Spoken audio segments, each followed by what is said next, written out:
నేను మిమ్మల్ని ఒకటి అడగాలనుకుంటున్నానండి. ఏంటంటే జగన్ గారి కోసం ఎంత దాకైనా వెళ్తారా? వీళ్ళు జగన్ గారి కోసం, జగన్ గారి మీద గెలవడానికి ఎంత దాకైనా వెళ్ళిపోతారు అనేది నేను కొన్ని పాయింట్లు అయితే నోటీస్ చేశాను. కొన్ని పాయింట్స్ అయితే నోటీస్ చేశారో అవి నేను మీ ముందుంచబోతున్నాను. వాటిలో సత్యాసత్యాలు ఎంత అనేది మీరే తేల్చాలి. జగన్ గారి మీద గెలవడం కోసం ఎంత దాకైనా వెళ్తారు వీళ్ళు అనే దాని మీద కొన్ని పాయింట్స్ అయితే రాసుకున్నాను. అవి మీ ముందుంచబోతున్నాను. కాబట్టి మీ అభిప్రాయం తెలియాలి. అంతేకాదు మరి ముఖ్యంగా ఈ వీడియో ఎక్కువ మందికి షేర్ అవ్వాలంటే మీ బాధ్యతగా లైక్ చేయండి. లైక్ చేస్తే ఎక్కువ మందికి ఇన్ఫర్మేషన్ షేర్ అవుతుంది. అంతేకాదు నాకు కూడా మోటివేషన్ ఉంటుంది. లైక్ చేయండి, మీ బాధ్యతగా చెప్తాను నేను. ఎందుకంటే ఇవన్నీ వాళ్ళకి తెలియాలి కదా. తర్వాత కొత్తగా మన ఛానల్ ఇస్తే పక్కాగా సబ్స్క్రైబ్ చేయండి. మీ అమూల్యమైన అభిప్రాయాన్ని కామెంట్ రూపంలో తెలియజేయండి. నేను అడుగుతున్న ఈ ప్రశ్న మీద కామెంట్ రూపంలో తెలియజేయండి. జగన్ గారి మీద గెలవడం కోసం ఎంత దాకైనా వెళ్తారా అనే దాని మీద కొన్ని పాయింట్స్ అయితే రాసుకున్నాను. ఏంటంటే కనుక ఫస్ట్ చూస్తే కనుక హామీలు వర్షం. జగన్ గారి మీద గెలవడం కోసమే కదండి సాధ్యం కాని హామీలను కూడా వర్షంలో కురిపించారు. ఎన్ని హామీలు అసలు బేభత్సమైన హామీలు, అసలు అసాధ్యం, ఇవి జరగవు అని జగన్ గారే చెప్పారు. ఈ అమలు చేయాలంటే చాలా కష్టం. ఒకవేళ అమలు చేసినా ఏదో మాయో మంత్రమో చెయ్యాలంతే. వాస్తవంగా కనుక అంటే సగం మందికి ఇచ్చో సగం మందికి ఇవ్వకుండానో ఏదో కంటి తుడుపుగా ఇచ్చేసామని చెప్తాము. ఇలాంటివి ఏమన్నా చెయ్యాలేమో కానీ, అంటే మసిపూసి మారేడుగా చెయ్యాలేమో కానీ ఫుల్ ఫ్లెడ్జ్డ్గా అమలు చేయాలంటే ఈ హామీలు అమలు అవ్వవు. ఒకవేళ హామీలన్నీ అమలు చేయాలంటే ఆంధ్రప్రదేశ్ అప్పులు కుప్పగా మారిపోతుంది. ఆల్రెడీ జగన్మోహన్ రెడ్డి గారు 5 ఏళ్ల కాలంలో చేసిన అప్పు ఒక పక్కన పెడితే 16 నెలల కాలంలో చేసిన అప్పు ఒక పక్క 2 లక్షల కోట్లు దాటేసింది. ఆల్రెడీ కూటమి ప్రభుత్వం చేస్తుంది. ఇంకా 3 ఏళ్ళు ఉంది పరిపాలన, 3 ఏళ్ళు 4 ఏళ్ళు. కాబట్టి ఈ 3 ఏళ్ల పరిపాలన కాలంలో ఇంకెన్ని వేల కోట్లు చేయాల్సి వస్తుందో, ఎన్ని లక్షల కోట్ల రూపాయలు అప్పు చేయాల్సి వస్తుందో అలాంటి హామీలు గుప్పించారు. అందుకే అన్నాను నేను జగన్ గారి మీద గెలవడం కోసం ఎంతకైనా వెళ్తారేళ్ళు అని. తర్వాత ఇంకోటి ఏంటంటే తిట్టుకున్న వాళ్ళంతా ఒక్కటైపోయారు. జగన్ గారి మీద గెలవడం కోసం తిట్టుకున్న వాళ్ళంతా ఒకటయ్యారు.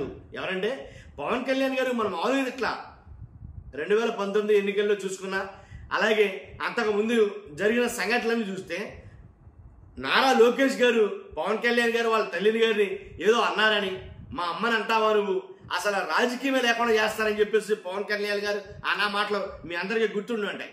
అసలు ఎంత దాకైనా మాట్లాడారు. కాబట్టి అలాగే చంద్రబాబు నాయుడు గారు కావచ్చు, నారా లోకేష్ గారు కావచ్చు, పవన్ కళ్యాణ్ గారిని ఎన్నేసి మాట్లాడినారో మీకు అందరూ గుర్తే ఉండి ఉంటుంది. నేను అవన్నీ పరిగెట్టుకుని మళ్ళీ చెప్పనవసరం.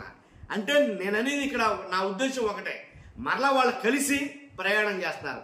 ఎందుకోసం వాళ్ళే చెప్పారు, జగన్ గారిని ఓడించాలంటే ఖచ్చితంగా మేము కలిసే ఉంటాం, మనం కలిసే ఉండాలి, కలిసే ప్రయాణం చేయాలి. అంటే జగన్ గారిని ఓడించడం కోసం, జగన్ గారి మీద గెలవడం కోసం అసలు మన ఇంట్లో వాళ్ళు ఎంత అవమానపడినా సరే, మనల్ని ఎన్ని తిట్టుకున్నా సరే మనమంతా పైకి కలిసే ఉండాలి. ఏంటి ఒక్క జగన్ గారిని ఓడించడం కోసం. అర్థమైంది కదా క్లియర్గా. ఇంకా మీకు బెస్ట్ ఎగ్జాంపుల్ చెప్తా.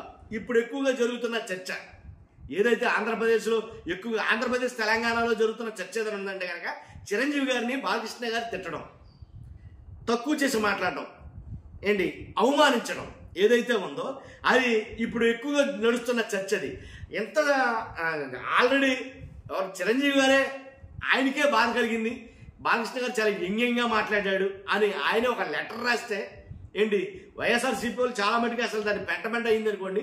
తర్వాత ఎంత జరుగుతున్న ఆంధ్రప్రదేశ్లో కనీసం మా అన్న గురించి మాట్లాడడానికి అసలు నువ్వెవడమే, మా అన్నని అంటానికి అసలు నువ్వెవరమే అని ఒకళ్ళతో పుచ్చుకుని, అంటే ఎంతైనా రక్త సంబంధం కదండి, కనీసం ఒక్క మాట కూడా మాట్లాడలేదు పవన్ కళ్యాణ్ గారు. ఇదబ్బా రాజకీయం అంటేనే, ఇది రాజకీయం. అందుకే అన్నాను ఇవన్నీ కూడా ఒకదాని కోసమే. వీళ్ళ గోల్ అంతా కూడా ఒకటే, ఏమైనా కానీ ఏమైనా పోని రాజకీయం ఇది, జగన్ సీఎం కాకూడదు. ఇదే అల్టిమేట్ పవన్ కళ్యాణ్ గారి టార్గెట్. అర్థమైంది మీకు? సొంత అన్నం తిట్టని డోంట్ కేర్, తల్లిని తిట్టని డోంట్ కేర్, ఏమైనా అన్నీ మొత్తాన్ని మేము కలిసే ఉంటాం అని అయితే కనుక పవన్ కళ్యాణ్ గారు కొన్ని సంకేతాలు పంపాడు చూడు. నిజంగా అసలు హ్యాట్సాప్ అండి. నిజంగా ఇంత దారుణంగా ఉంటుంది రాజకీయం అంటే బ్లడ్ కదండి, కొత్తలు ఆడిపోద్ది అనుకున్నాను నేను. ఖచ్చితంగా ఏదో రకంగా ప్రత్యక్షంగానో పరోక్షంగానో వార్నింగ్లు వెళ్తాయేమనుకున్నాను. అబ్బాయి ఏమీ అలా సొంత అన్నని. అలాంటప్పుడు సొంత అన్ననంటేనే పట్టించుకునేటువంటి పవన్ కళ్యాణ్ గారు సొంత పార్టీలో నాయకుల్ని టీడీపీ వాళ్ళు కొట్టేస్తున్నారు, పక్కన జనసేన వాళ్ళని కొట్టేయడమే. ఏంటి ఓ పక్కన కొడుతున్నారు, ఓ పక్కన తిడుతున్నారు, ఓ పక్కన అవమానం చేస్తున్నారు. అయినా సరే మనం కూటమిలో ఉన్నాం. చాలా చాలా ఆలోచనాపరంగా చాలా శాంతంగా ఉండాలి. మనం కొన్ని సూక్తులు అయితే చెప్తారు. అన్ననే తిట్టినప్పుడు మాట్లాడినప్పుడు సొంత పార్టీ కార్యకర్తల్ని ఏంటి జన సైనికుల్ని వీరమహిళని తిట్టినా కొట్టినా ఇంకెలా మాట్లాడతారు? కాబట్టి మనం ఏంటంటే కూటమిలో ఉన్నాం కాబట్టి సర్దుకుపోవాలి. ఇదే నేర్పుతున్నటువంటి సూక్తి ముక్తావళి. కాబట్టి ఇగోలను చంపుకొని ఆత్మాభిమానాన్ని చంపుకొని ఏంటి కూటమిలో కలిసి అయితే ప్రయాణం చేస్తారు. నిజంగా చంపుకొని ఆత్మాభిమానాన్ని చంపుకొని కూటమిలో ప్రయాణం చేస్తారు. అల్టిమేట్ టార్గెట్ ఏంటి? ఒక్కటే, జగన్ గారి మీద గెలవడం.